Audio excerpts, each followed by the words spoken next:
December মাস মানেই চারিদিকে ছোটখাটো মেলা লেগেই থাকে। তাই আমিও সেদিন চলে গেলাম শিলিগুড়িতে।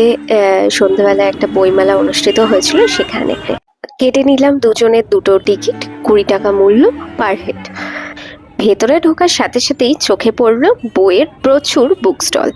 আর বিভিন্ন বইয়ের মধ্যে আমার তো ভূতের এই বইটাই চোখে পড়লো, যেখানে মর্গান হাউসের একটা স্টোরি লেখা ছিল। সত্যি বলতে বইয়ের আমি খুব একটা পড়তে ভালোবাসি না, বাট বইয়ের এই কভার গুলো দেখতে কিন্তু বেশ ভালোবাসি। আর চোখে পড়লো ঘুরতে ঘুরতে এই ড্রয়িং এর বইগুলো।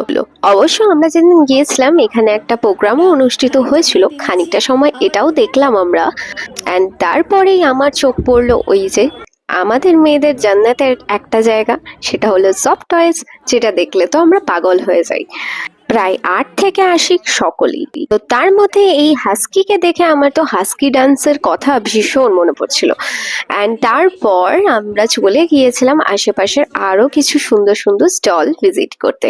আর এই বুক স্টলগুলোতে বলতে পারো বিভিন্ন ক্যাটাগরির বই ছিল, সাসপেন্স থ্রিলার থেকে আরম্ভ করে বিভিন্ন ধরনের উপন্যাস, আরো সুন্দর সুন্দর অনেক বই। এখানে প্রায় ছোট থেকে বড় সকলেরই বিভিন্ন বই ছিল। তারপরে আমার চোখে পড়লো এই সায়েন্স সেন্টার থেকে আয়োজিত এই ছোট্ট একটা স্টল। আর এই স্টলটার মধ্যে বিভিন্ন ধরনের অ্যাক্টিভিটিসের জিনিস কিন্তু এখানে ছিল। তো আমরা খানিকটা সময় এগুলো কাটানোর পর তারপরে আমরা চলে গেলাম শার্লক হোমসের একজন জোনটাতে।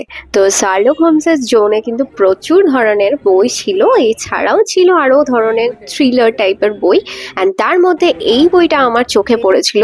তো এইগুলোকে আমি কিন্তু একটু তোমাদের হাইলাইট করলাম। তো তোমরাও অবশ্যই কারা কারা পড়েছো এই বইগুলো আমাকে কিন্তু কমেন্ট করে অবশ্যই জানাতে ভুলো না। তো হঠাৎই ঘুরতে ঘুরতে আমাদের চোখে পড়লো এই আচারের দোকানটা। আর আমরা এখানে কিন্তু বেসিক্যালি যে কোনো মেলাতে গেলেই একবার ভিজিট করি, আর গেলেই এখানে প্রচুর ধরনের পাঁপড় টাপড় থাকে, তো সেগুলো আমরা কিনি। আর এছাড়াও ছিল এই মেলাকে কেন্দ্র করে প্রচুর ধরনের খাবারের স্টল। তো তার মধ্যে থেকে আমারও ঘুরতে ঘুরতে পেয়ে গিয়েছিল বেশ কিছুটা খিদে, কারণ সন্ধেবেলা গিয়েছিলাম আর একটু মুখরোচক শীতকালের দিনে না হলে কিন্তু হয় না। তো এখানে কিন্তু শীতের বিভিন্ন ধরনের মিষ্টি মুখের আইটেম ছিল, পাটিসাপটা থেকে পুলি পিঠে প্রায় সবই। তবে সেদিন আমার খুব একটা মিষ্টি খেতে ইচ্ছা করছিল না, তাই আমরা খেয়েছিলাম এখান থেকে একটু কড়াইশুঁটির কচুরি এবং আলুর দম। আর বাড়ির মতন টেস্ট যেহেতু অনেকদিন পর পেলাম, বেশ ভালো লাগলো। তো যাই হোক, এই ছিল আমাদের একটা ছোট্ট বইমেলা ডেট। তো কেমন লাগলো অবশ্যই জানিও। দেখা হচ্ছে খুব তাড়াতাড়ি নেক্সট ব্লগে, অ্যান্ড টাটা।